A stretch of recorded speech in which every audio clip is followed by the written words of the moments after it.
2 Timóteo, capítulo 4, versículo de número 7. Amém? Combati o bom combate, completei a carreira e guardei a fé. Combati o bom combate, completei a carreira e guardei a fé. Senhor, nós estamos aqui diante da Tua palavra, que foi lida e será ministrada aos nossos corações nessa noite de quinta-feira. E a minha oração, Senhor, é para que o Senhor fale conosco aqui neste lugar, que a Tua glória, que a Tua graça seja sobre as nossas vidas, nos alcance a cada dia, que Teu Espírito Santo fale aos nossos corações, que nós possamos, meu Deus, sair daqui tendo a certeza de que aprendemos algo mais da Tua palavra nessa noite. Santifica o Teu nome através dessa mensagem, é o que nós pedimos ao Senhor, em nome de Jesus. Amém. Amém. Pode se sentar. Amém. Durante essa semana, eu refleti muito a respeito desse versículo, que geralmente é um versículo que nós lembramos muito dele quando um crente morre, né? Então, tomara que não seja o seu caso, né? Em nome de Jesus, tomara que Deus te dê mais bons anos para que você pregue, faça, ganhe pessoas para Jesus. Mas esse texto aqui é um texto que geralmente nós falamos ou mencionamos a respeito dele, geralmente em final de caminhada. Mas por que não analisar a nossa caminhada pensando nesse texto, né? Se esse texto é o texto que a gente chega no final e tem a oportunidade de recitar ou de dizer ele, por que não pegar ele antes de chegar no final e poder avaliar como que está a nossa caminhada junto ao Senhor, né? Nós estamos falando aqui de alguém que está mencionando esse texto no final de sua caminhada. A segunda carta do apóstolo Paulo a Timóteo é a última carta que Paulo escreve antes de morrer. Quando ele escreve 2 Timóteo, seus dias já estão contados. Paulo, nós sabemos, se converteu em Atos dos Apóstolos, capítulo de número 9, e desde sua conversão, então, ele se tornou um expoente na fé. É claro que isso não aconteceu no estralar de dedos, né? Eu gosto sempre de lembrar que entre a conversão de Paulo em Atos 9 até a primeira viagem missionária, há um intervalo de 11 anos. 11 anos onde ele foi negado pelos discípulos, onde ele não foi bem aceito em Jerusalém, e por fim ele volta à sua cidade natal, a Tarso, e fica lá por alguns anos, né?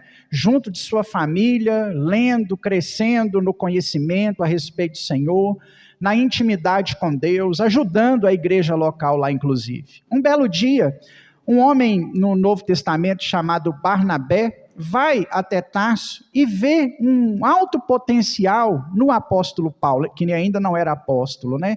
Ele vê um alto potencial em Paulo e convida Paulo para ir junto com Barnabé para a igreja de Antioquia da Síria, para que eles desenvolvessem em Antioquia da Síria um trabalho de discipulado.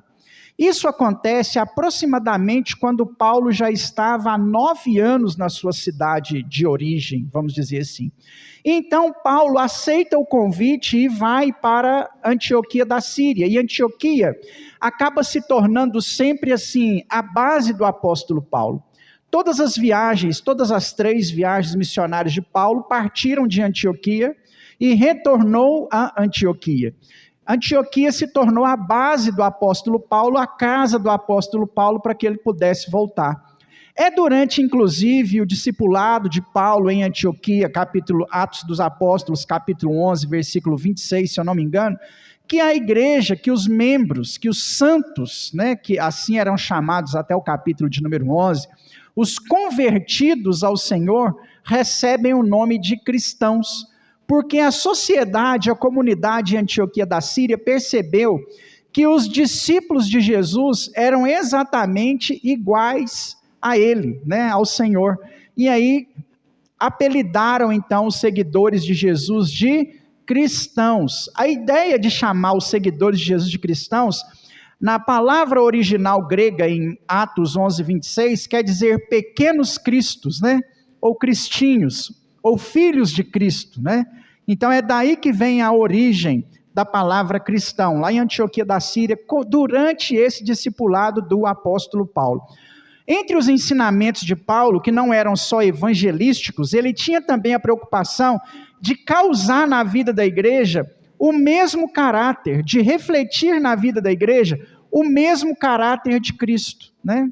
Talvez é por isso aí que eles receberam esse nome de cristãos, e é por isso aí que em algumas de suas cartas, pelo menos em 2 delas que eu me recordo aqui, Paulo vai usar aquela famosa frase, sede pois meus imitadores, como também eu sou de Cristo. Esse era um fundamento do apóstolo Paulo, ensinar as pessoas a serem iguais a Jesus. Entre muitas coisas que nós podemos aprender aqui nessa noite, talvez essa é a mais importante delas. Nós jamais podemos querer ser igual o nosso líder.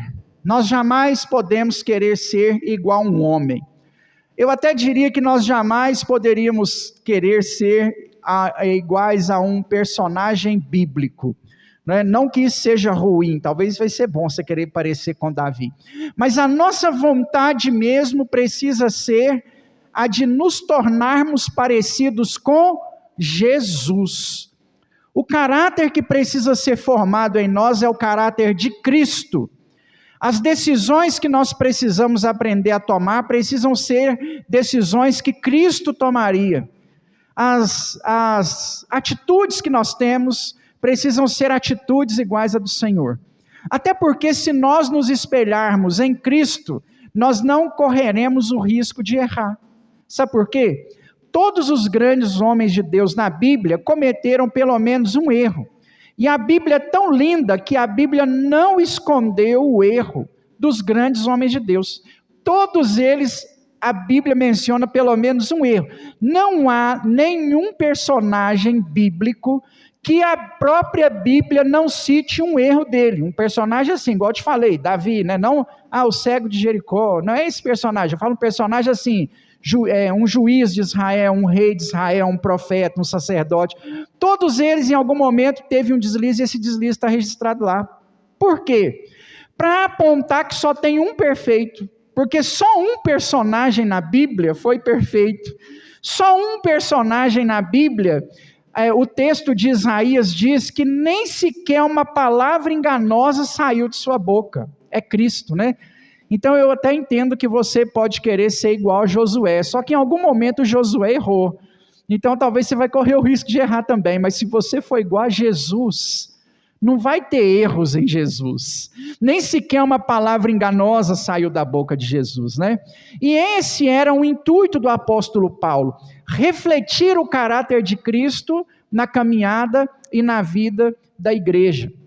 Paulo pregando não apenas isso, mas também evangelizando os gentios, discipulando os gentios, né? O que Paulo fazia era diferente de um trabalho só missionário.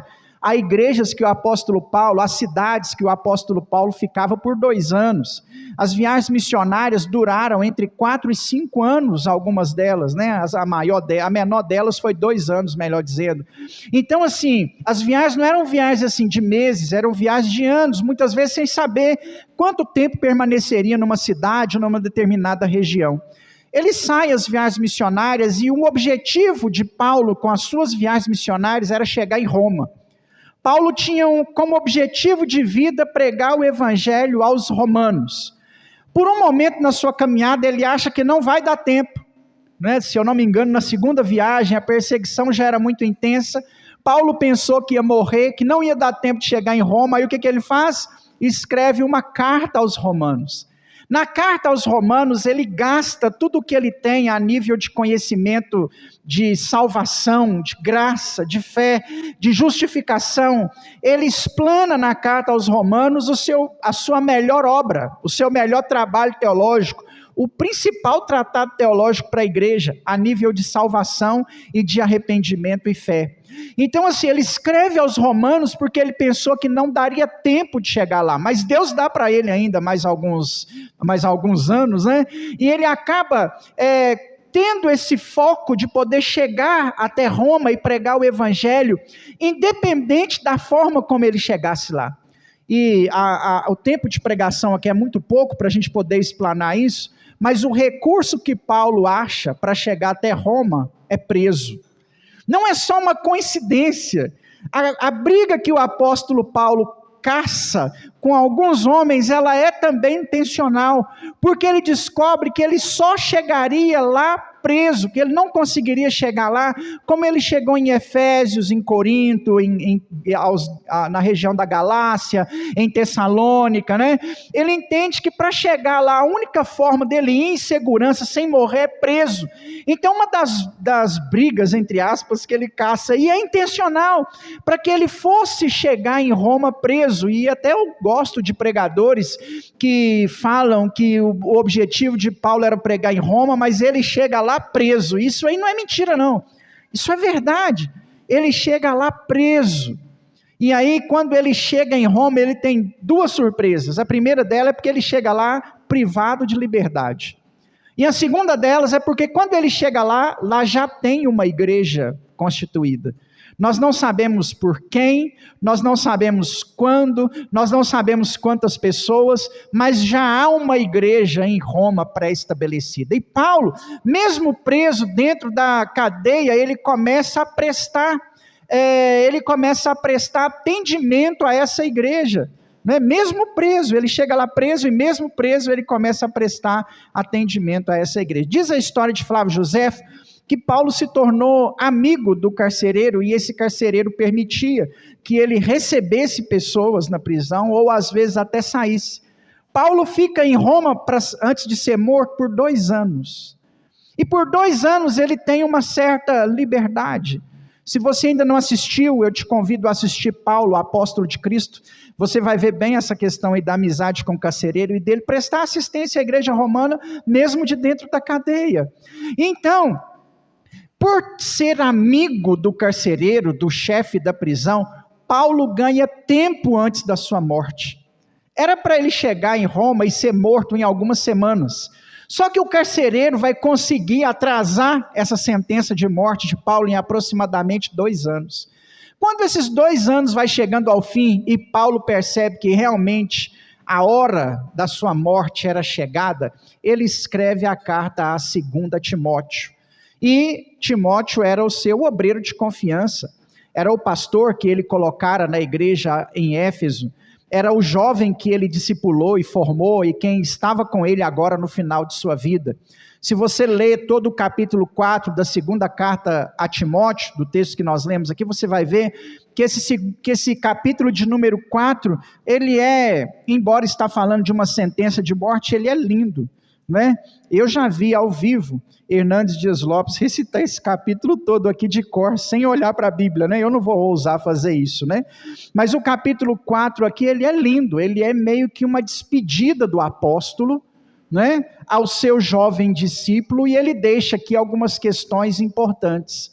Entre tantas questões importantes que há aqui nesse capítulo de número 4, hoje eu quero pegar apenas o versículo de número 7, que é um momento onde Paulo olha e faz uma análise de sua caminhada, do combati o bom combate, completei a carreira e guardei a minha fé. São ações que nós não devemos pensar apenas quando chegamos ao final de uma jornada. São ações que nós devemos pensar agora, no meio dessa jornada, enquanto nós estamos aqui nessa jornada. Afinal de contas, se Paulo se preocupou tanto em forjar em nós o caráter de Cristo, em nos fazer semelhante a Jesus, por que não preocupar com isso no seu desenvolvimento, ao invés de nos preocuparmos com isso só quando chegar lá no final de tudo? A nossa história, irmãos, ela não é só uma história para ser contada no dia que nós morrermos. A nossa história é para que nós possamos ser verdadeiros imitadores de Cristo agora, enquanto estamos aqui nessa terra. Então Paulo começa dizendo: combati o bom combate. Eu acho que essa fala aqui, ela é uma fala no mínimo interessante. Porque qual que é o combate que nós combatemos e consideramos o bom combate? né? Analisa aí, ao longo da sua caminhada, quais combates você considera bom. Eu vou mostrar para você o quanto que isso é difícil, o quanto que esse combate é difícil.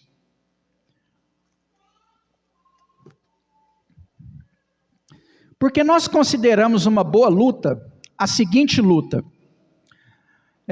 Vamos supor que vamos pegar um exemplo clássico, para você que faz academia, né? Não é o meu caso, ainda, graças a Deus.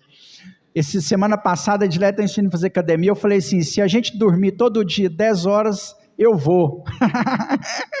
A semana passou e eles não dormiram 10 horas, eu ainda não fui. Não é o meu caso ainda, pelo menos. Você que faz academia, que dia que a academia é boa?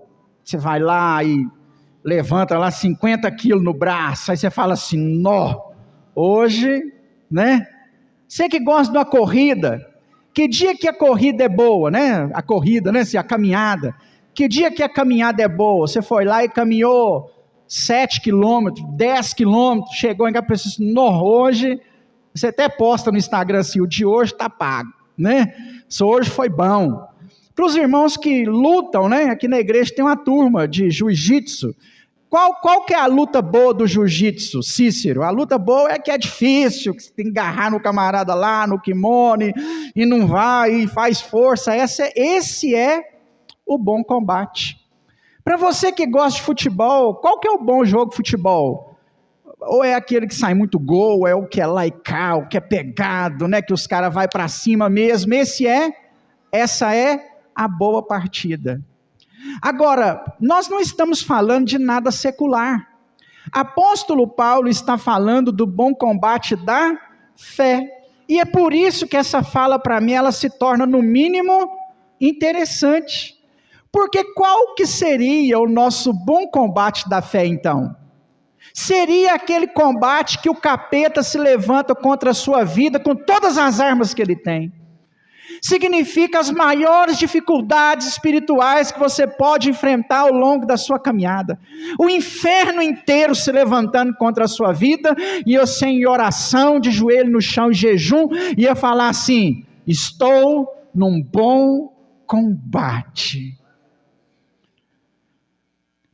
Essa fala ela se torna no mínimo interessante, porque nós nos tornamos uma geração murmuradora. Nós nos tornamos uma geração que reclama das adversidades que enfrentamos. Todos nós, incluindo eu nesse processo, reclamamos dos combates que nós temos. Quando o diabo se levanta, nós reclamamos.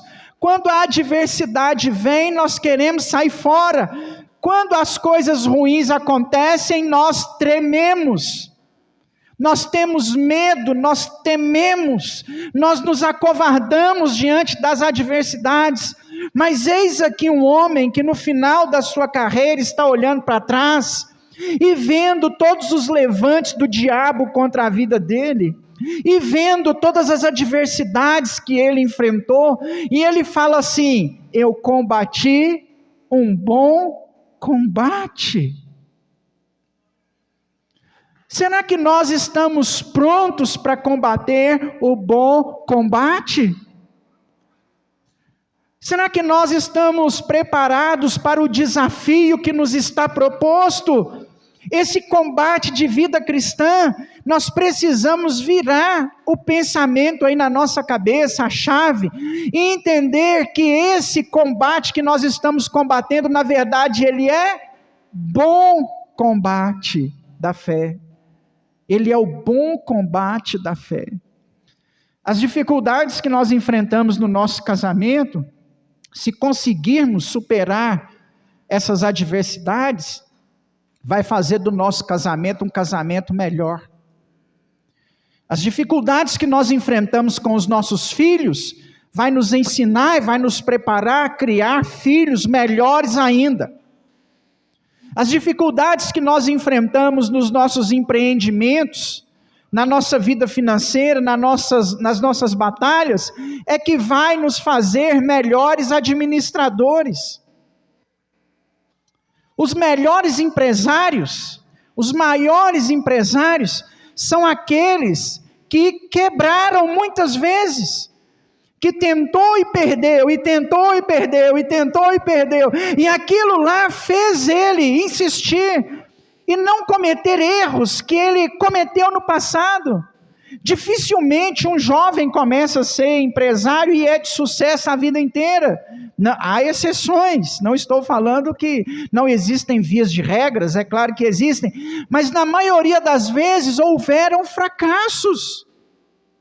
Na maioria das vezes houveram momentos de dificuldades, porque quando nós estamos combatendo o bom combate, Cristo está forjando em nós o caráter dele.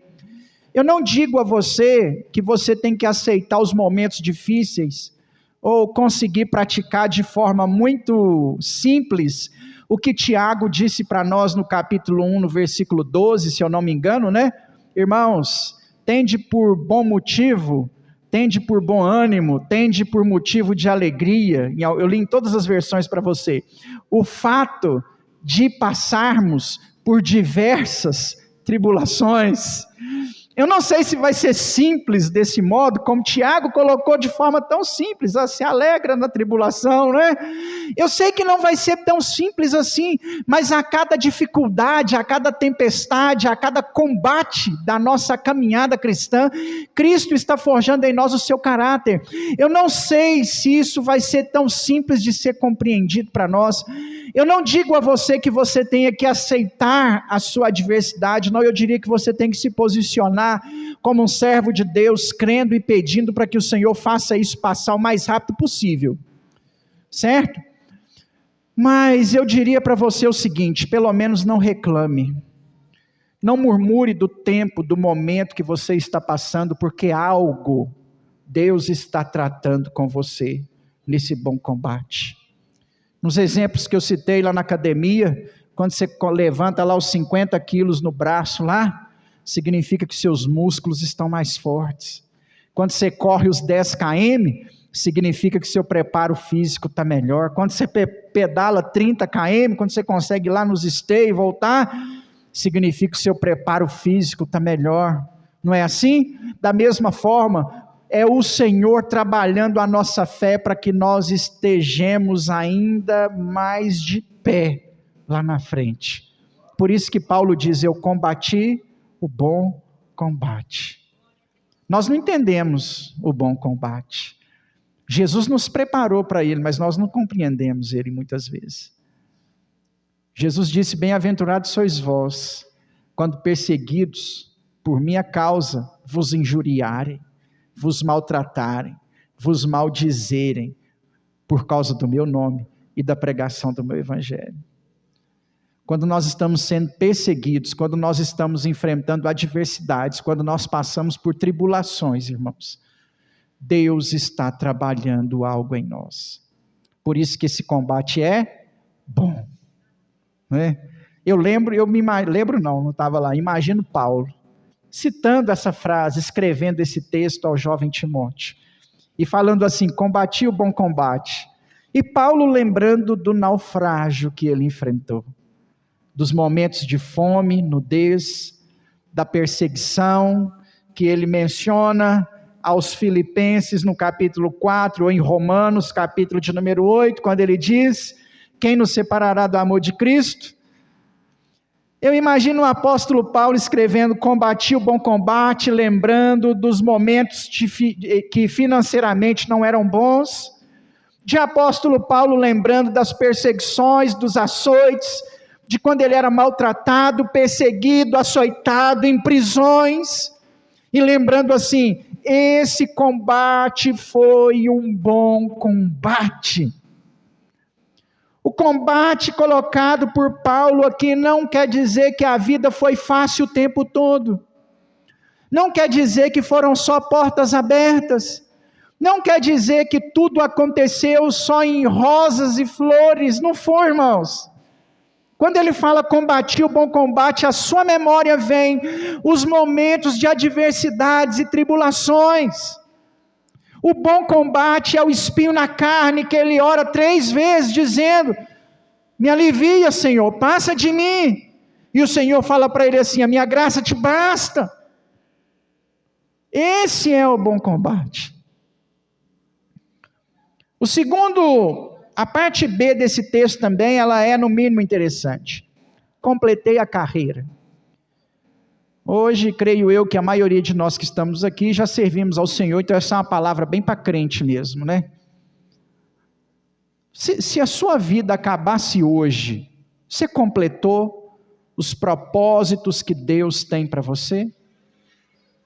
Se o Senhor Jesus te chamasse hoje, se a morte para você chegasse hoje, você já cumpriu? Nós estamos olhando para um homem que ao final da sua jornada fala assim: tudo o que era para mim fazer já foi feito, eu fiz. Você pensa assim: ah, pastor, mas eu estou falando aqui, o senhor está falando aí, é do apóstolo Paulo. Sim, de um homem que fez pelo menos 3 viagens missionárias, que abriu não sei quantas igrejas, que evangelizou continentes inteiros, não só países ou regiões, nós temos continentes que foram evangelizados por um homem. Nós temos alguém que trabalhou na igreja com todo empenho e dedicação que ele pôde trabalhar, e ele chega ao final de sua caminhada e diz assim: eu completei a minha carreira. Você já completou a sua carreira? Eu queria lembrar você de alguns aspectos importantes da nossa caminhada. O Senhor não nos chamou para banco. O Senhor não nos chamou para ficar de braços cruzados. Quando Jesus fala de seu reino, ele o compara a plantações, a lavouras, a seara. E em todas as comparações de Jesus, os trabalhadores são sempre poucos e escassos. Eu, no seu lugar de banco, tomaria cuidado, porque Jesus disse por várias vezes que o machado está posto à raiz, e aquela árvore que não produzisse bons frutos, seria cortada e lançada no fogo. Irmãos, cristianismo é para que nós possamos fazer algo. Deus tem propósito para você. Não sei se você vai ser um professor de criança, um líder na igreja, um diácono, um obreiro, um pregador, alguém que cozinha, alguém que limpa, alguém que fica na porta, alguém que carrega um copo, alguém que faz alguma coisa. Mas algo você precisa fazer. Nem que seja interceder, nem que seja orar, nem que seja contribuir, porque Romanos 12, Paulo cita aqueles que contribuem. Mas algo você precisa fazer em prol do reino. Paulo chega no final da sua jornada e fala assim: eu fiz ao reino de Deus o que precisava e o que eu consegui, o que eu podia, o que minhas forças deram, o que me veio à mão para ser feito, eu fiz. Não é a igreja, não é a placa denominacional, não é a instituição, não é o pastor. Eu fiz ao reino de Deus, eu completei a minha carreira. Deus está te chamando nessa noite para fazer algo, para arregaçar suas mangas e trabalhar de alguma forma. Deus está te chamando nessa noite para abrir os seus olhos, para você deixar de ser alguém que fica só no banco, criticando o louvor, criticando a palavra, criticando a igreja e não fazendo nada. Você sabia que na maioria das vezes as críticas vêm de quem não faz nada? Porque quem está fazendo está se matando. Quem está fazendo vem para o ensaio, quem está fazendo está orando, quem está fazendo está bem com Deus. Aí quem está ruim com Deus fica assim: aquilo ali está errado. Deus está chamando você para sair do banco e fazer para Ele, arregaçar suas mangas, completar sua carreira. Ele te chamou, te deu talento, Ele te deu ministério, Ele te chamou, faz para Ele. Para na hora que chegar ao final da sua jornada, assim como o apóstolo Paulo, você falar assim: completei a minha carreira. E ele termina dizendo: guardei a fé. Guardei a fé, para mim aqui deve ser o ápice da nossa mensagem, Final, a conclusão, nosso maior ponto de reflexão, guardar a nossa fé, que talvez seja o exercício mais difícil. Para mim é. Sabe por quê? Nós consideramos aqui o combate, as tribulações, certo? Mas eu não quero que você se acovarde diante da situação que você enfrenta e nem enfrente ela com falta de sabedoria. Amém? Não é isso que eu quero que você entenda. Mas pensa bem para você ver. Quando você está passando um momento de adversidade, não adianta você ficar estressado, não adianta você ficar ansioso, não adianta você querer resolver das suas formas. As coisas voltam para o lugar naturalmente. Por isso que Jesus em Mateus 6 diz assim: não andeis ansiosos por coisa alguma, quanto que é a vez de comer, beber e vestir. Antes buscar em primeiro lugar o reino de Deus e sua justiça.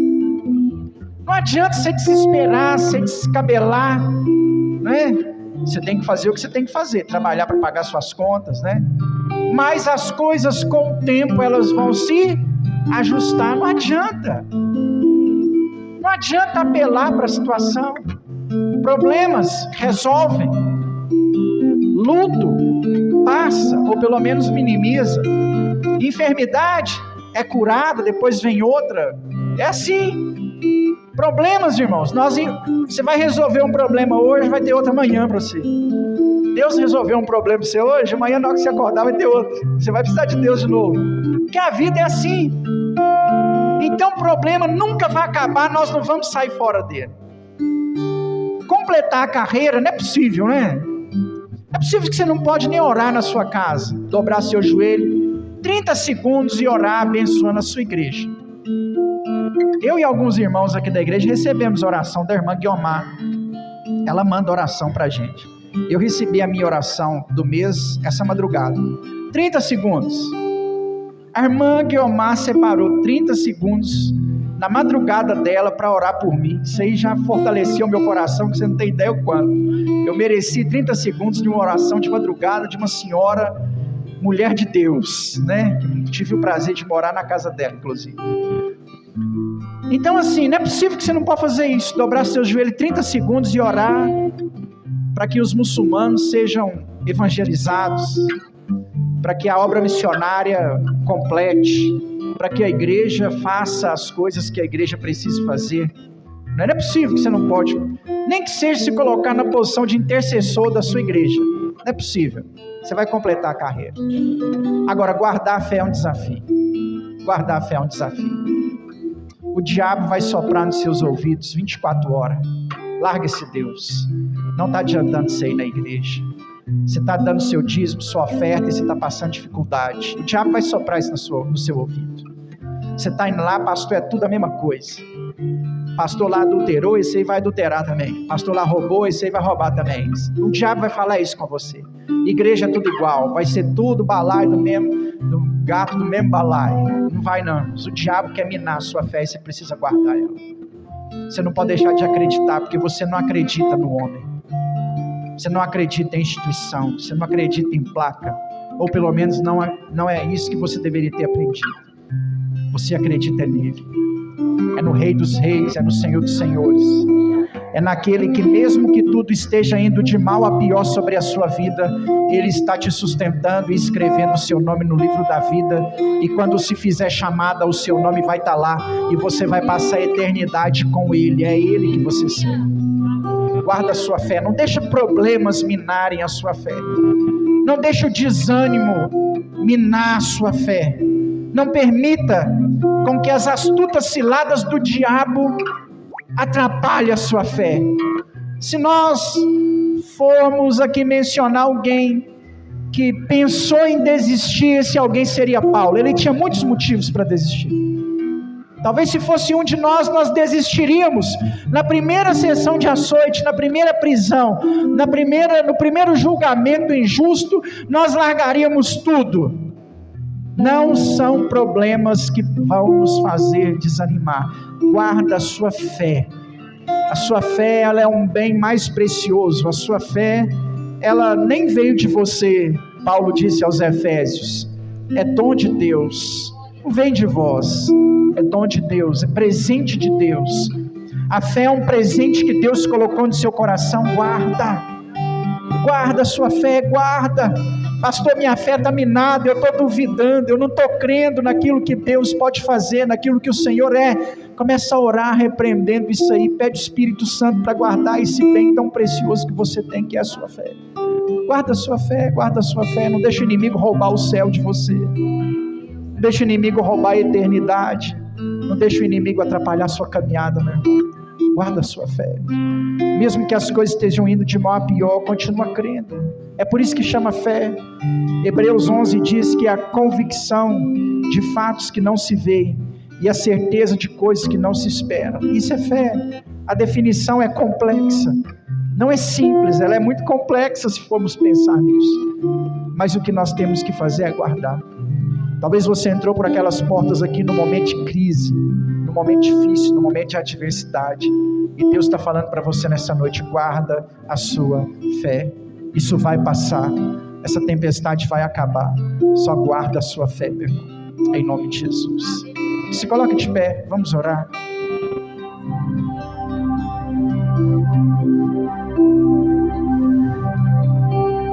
Feche seus olhos nesse momento. Enquanto o pessoal do louvor canta mais uma canção, eu quero deixar você orar, porque antes que eu ore por você, o Senhor quer escutar a sua oração nessa noite, em nome de Jesus. Glória a Deus. Ore ao Senhor, apresente a Ele seu coração, sua vida nessa noite. Aleluia.